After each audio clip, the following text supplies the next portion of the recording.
That same year, another 14,000 Americans were killed. But those lives were lost right here in the United States because those American men and women were killed at work, on the job. Another 2.5 million American workers suffered disabling injuries. That's 54 times the number of people we had wounded in Vietnam that year. The subcommittee will be in order. This morning we're continuing with our oversight hearings to the Occupational Safety and Health. In an effort to stem this tide of injury, disease, and death, Congress created the Occupational Safety and Health Administration in 1970. In creating OSHA, Congress affirmed the right of every working man and woman to safe and healthful working conditions. They have not only the right to expect, it's the law that they should be able to go to their work in the morning, give the employer so many hours for so much money, and be able to go home to their family that night the same way they walked in the door that morning. As an employee, you have a responsibility to your employer to give him an honest day's work and to make money for that employer. That's what you're paid for. By the same token, that employer has a responsibility to you, not only to give you a salary, but to ensure that you don't get killed on the job. It's his premises. It's his responsibility, nobody else's. If I feel job's unsafe, I won't do it. Would you sell me your legs for $10,000? You know, comes down to that. Which is more important, money or your health?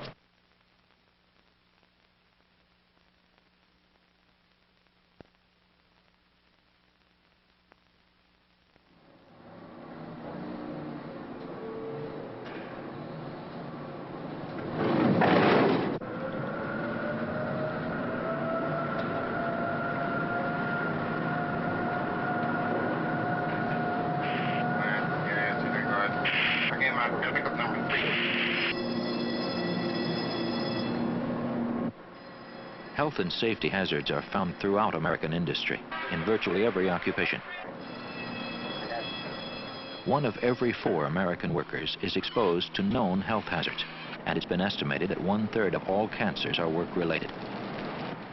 Dust, gases, and fumes found in the workplace cause skin and lung diseases, heart problems, nervous disorders, and can even cause workers to become sterile or to have children with birth defects. 1 out of 6 Americans is exposed to hazardous noise levels on the job, noise which can cause permanent hearing loss.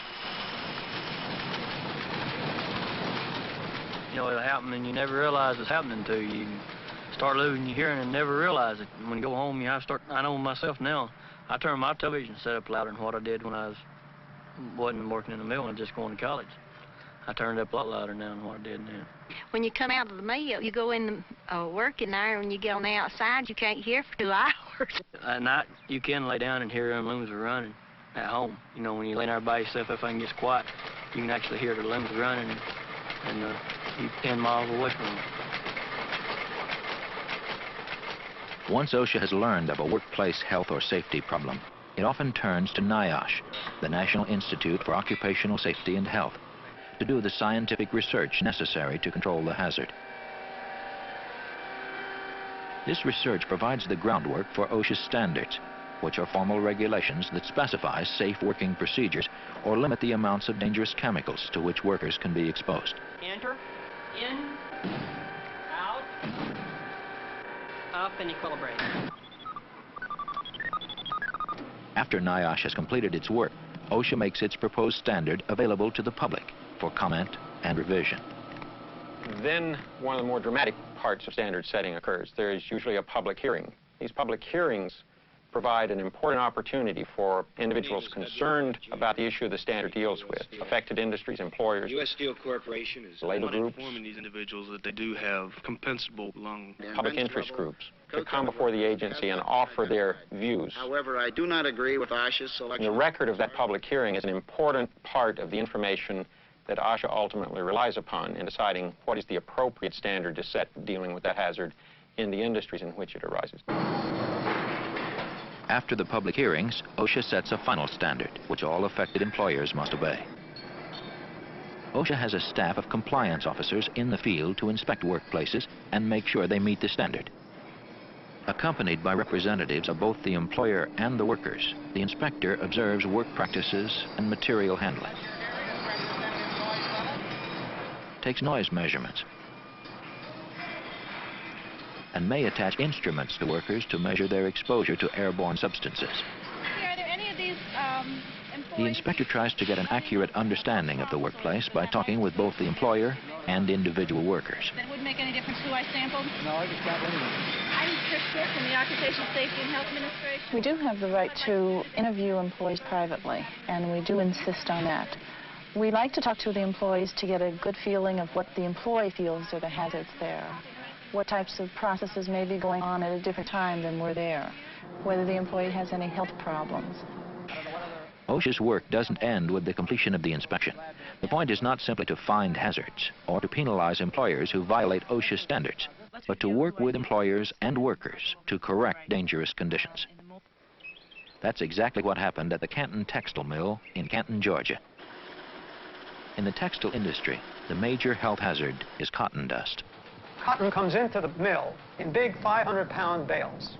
Now, unfortunately, this bale consists of not just the raw cotton, which has to be spun into yarn, but leaves and dirt that's accumulated in the harvesting process. And these leaves and dirt break into very fine dust in the process of opening the bales and the early operations of carding the fine fibers and spinning the yarn. As a result, there's a very fine dust emitted and that exists in the air in cotton mill. It causes people to cough and it causes breathlessness. And eventually, after long exposure, it causes total disability due to what is popularly known as brown lung disease, technical name being byssinosis. Disease of the lungs, which is crippling and ultimately can cause early death. OSHA had adopted a standard to protect workers from brown lung disease by limiting the amount of cotton dust in the air. But in 1973, some Canton workers felt their plant wasn't meeting the standard. The cotton dust was bad, and you couldn't see when you opened the doors. It all fogged in your face, and you can't breathe in it. I go in there, when I come out, you could tell it. You could feel the tightening of your chest, you know, and it take you a while to breathe, you know, get your breathing back normal. You worked in there a while, it feel like you'd been eating dirt or something. One of those workers complained to the local OSHA office and asked for an inspection of the mill. We were there as a result of a complaint and about these conditions, and found them to be true and cited them for these and gave them a period of time to abate. But we felt like that they could come into it in a relatively short period of time by improving ventilation. And we gave them 6 months to correct the first violation on the cotton dust, but they were unable to do that. Our first attempt at dust removal equipment was one where we spent about $200,000, and it didn't bring the dust level down. Since the company couldn't meet the OSHA standard in the time permitted, they asked for, and OSHA granted, a series of extensions. Each of our abatement periods, as I remember them, was for a year's extension from the original. I think we were granted a 1-year abatement to take corrective steps, and we moved as rapid as we could. We're not able to meet conditions. We asked for another one, and so forth. About this time, the workers' union challenged these delays. The OSHA did approve an additional extension of 1 year for the company to meet the standard, making it the fall of '76. Well, before that fall of '76 came around, we were determined to see to it that no additional delays occurred. The disagreements between the company, the workers, OSHA, and the union were finally resolved when the company came forward with a new plan to meet OSHA's standard. And this plan was different from the old in that they specified exactly what machinery they had intended to buy. They provided a guarantee by the machinery manufacturer that if this equipment were installed, the cotton dust standard would be met. The installation of the new equipment produced dramatic results. As a result of what we've done, it appears that we can conservatively say that we have improved our dust conditions by 10-fold or possibly 15-fold. This case is important in that it demonstrates what can be done when you have an active local union that is aware of its rights under the law, and the coordination of the international union and the local union to assure that the workers get the rights vindicated. OSHA made all the difference in the world. If these companies didn't have someone to set standards they have to go by, they would just do what they want to. That's the best thing ever happened to the working people when OSHA came involved. It cost Canton Mills almost $1 million to reduce the levels of cotton dust and meet OSHA's regulation. But by doing so, the company has protected the health of its workers for many years to come. Very often, in concentrating on the apparent cost of achieving the regulation, we lose sight of the cost of not regulating at all. In the case of cotton dust, for example, There are 40,000 documented cases of respiratory disease caused by exposure to cotton dust in the textile industry. That is a tremendous expense, not only to those workers and their families, but to society as a whole. Workers are being injured. Workers are being diseased. They're losing their livelihood. They're having to have medical exams, medical care, which is very expensive. These costs are being borne by the workers who are the victims of occupational injuries and diseases, and society in providing medical care and relief for these people who are impoverished as a result of their victimization. Certainly, the Congress decided as a matter of national policy, it's more appropriate to place the cost of protection on the employers who give rise to the exposure in the first place than to depend upon society to bear the cost of illness and injury. We have here at United Foundries made every effort to try to clean the foundry up. We got a great deal of money invested, but now that the investment's there, it really doesn't take that much to operate it. A lot of companies recognize that a safe and healthy working environment makes good business sense and make every effort to comply with OSHA regulations. In the foundry industry, workers face a number of health hazards, including airborne dust and dirt, which can cause severe breathing problems. In general, the foundry industry is an extremely dirty industry. It's heavy industry. We deal with sand and moisture, all the things that make dust and dirt, and of course the molten metal, which makes heat. We used to form on a floor. Now we have what we call econ machines. They're automatic. They go on trays. The trays go around inside the machine. And they have an acid pollution that kills the smoke. And also baghouse, which collects the dust, which pollution also takes some of the dust into it. And it's way down in dust compared to what we used to have. We used to have a real tectonic floors, you know. Probably the foundry industry ran the greatest portion of 5,000 years without any basic changes. With the advent of OSHA, the majority of foundries were forced into a compliance situation as far as pollution control goes. We chose to make that change at the time that this compliance was required, and we are in compliance now. It keeps us legal, it makes us a better neighbor, and it certainly improves the environment in the plant. And in doing so, we have literally reduced our turnover, our labor turnover, to zero. This has probably been the largest and the best side effects of the money that we have spent. And our absenteeism is virtually nothing. And as such, we are not constantly retraining people, and we don't have to carry much larger staff to substitute for the absenteeism. The Dana Corporation in Reading, Pennsylvania, manufactures and assembles automobile and truck frame parts. Before the parts get to this welding operation, they are shaped by these stamping machines, machines that can easily crush a hand or cut off a finger. Such injuries are often blamed on the workers themselves for having their hands in the machine at the wrong time. But OSHA regulations have required the use of redesigned machinery that has virtually eliminated these kinds of injuries. Well, when I was a kid, used to hear they used to call this a butcher shop. People used to lose fingers, hands, and there's quite a few people who walk through the shop down there that are missing fingers. Well, they just hit the button and the press come down and went up, and the man on the other side of the press, he took the piece out. But you never know when it was going to repeat, or the guy on the other side of the press, he may forget what the other guy is doing. He might hit the button and his hands are in the press. He had two buttons, and the only way the press should get on if every man working that press on each hand and each button. To encourage the kind of solutions to problems we've seen at Dana and United Foundries, OSHA has established a consultation program that's provided free of charge. While the consultants are funded by OSHA, they work directly with the employer at his place of business, pointing out hazards present in the workplace and offering advice on correcting them.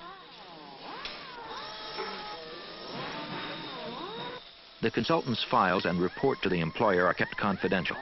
This information is never disclosed to OSHA enforcement personnel unless the employer refuses to correct a serious hazard. I've used them many times for consulting purposes, and it's a way of getting an answer. Why wait? If you have a problem now, you want to get it solved now. You don't want to wait until somebody gets hurt or you get cited for it. We have worked with OSHA and made a real effort to draw on their knowledge and their background and their approach so that when we do something, we do it once. There's no sense of doing something and then finding out you're not in compliance because you intend to spend the money anyway. If, in a nutshell, there's anything we're trying to do, is to get you a basic understanding of occupational health, the terms, the jargon, so that you can know to ask good questions and to know when you're getting bad answers. OSHA also funds education and training programs for workers, like this class at the New York City Central Labor Council. Many people have described the Occupational Safety and Health Act as primarily a piece of worker rights legislation. There is the right to file a complaint about safety and health hazards in the workplace and to remain anonymous to minimize the possibility of reprisals or discriminatory activity as a result of exercising that right. There are specific protections against discriminatory action being taken against employees for exercising the rights under the Act. There is the right to accompany OSHA inspectors on the walk-around of a plant. We believe that there are also rights of the employee to know what the hazards are in the workplace and the effects of those hazards. Okay. Can you think of an example of something that's breathed and causes a cancer or a serious illness somewhere else in the body? What? Carbon tetrachloride.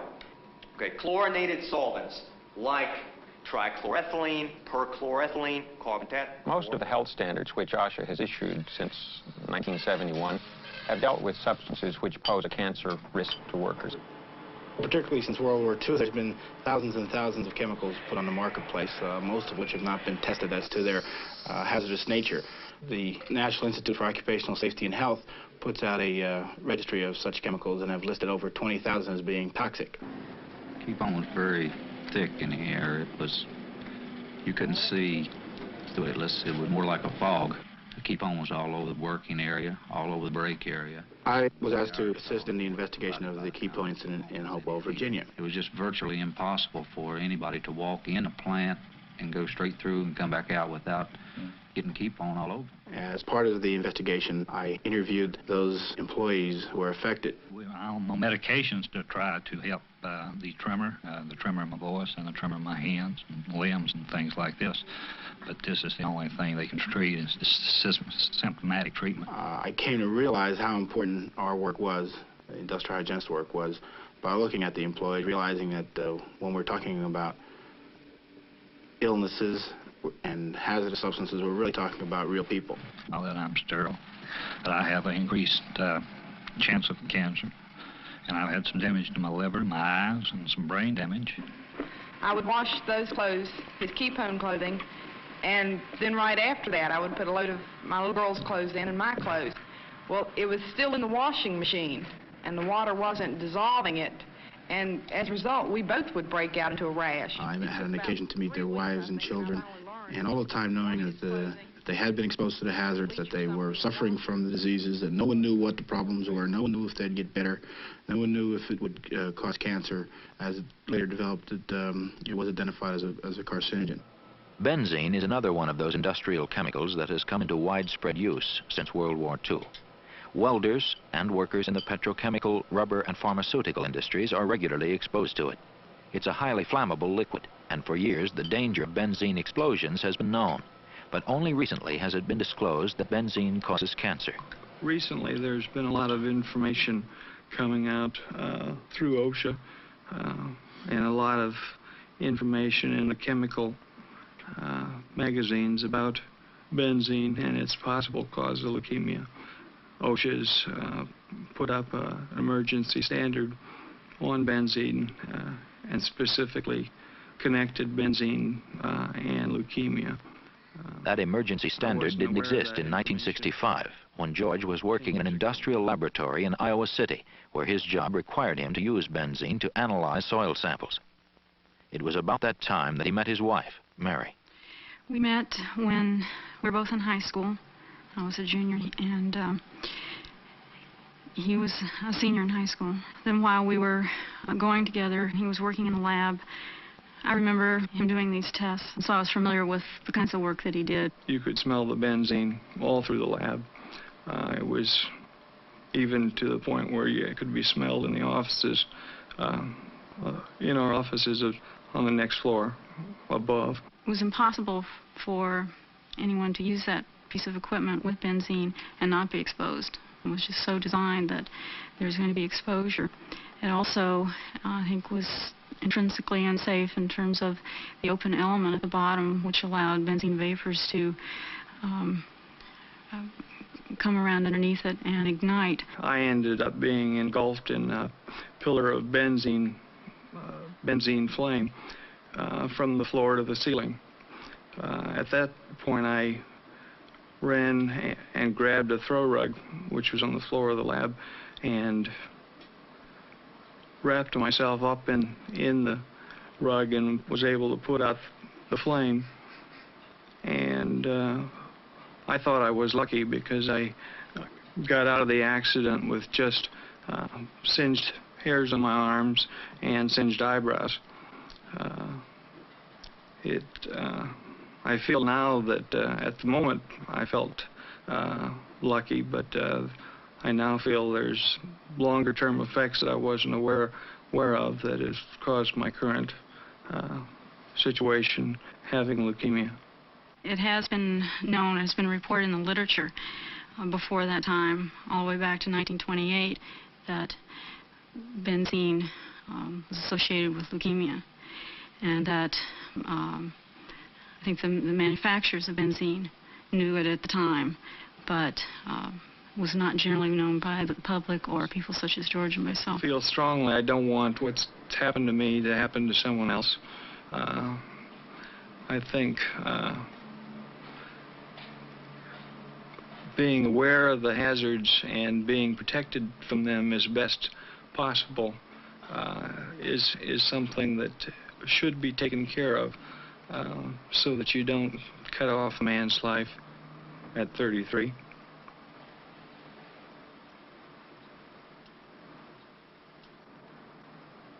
What is the value? What is the price of a man's life? How much is a finger worth? How much is an eye worth?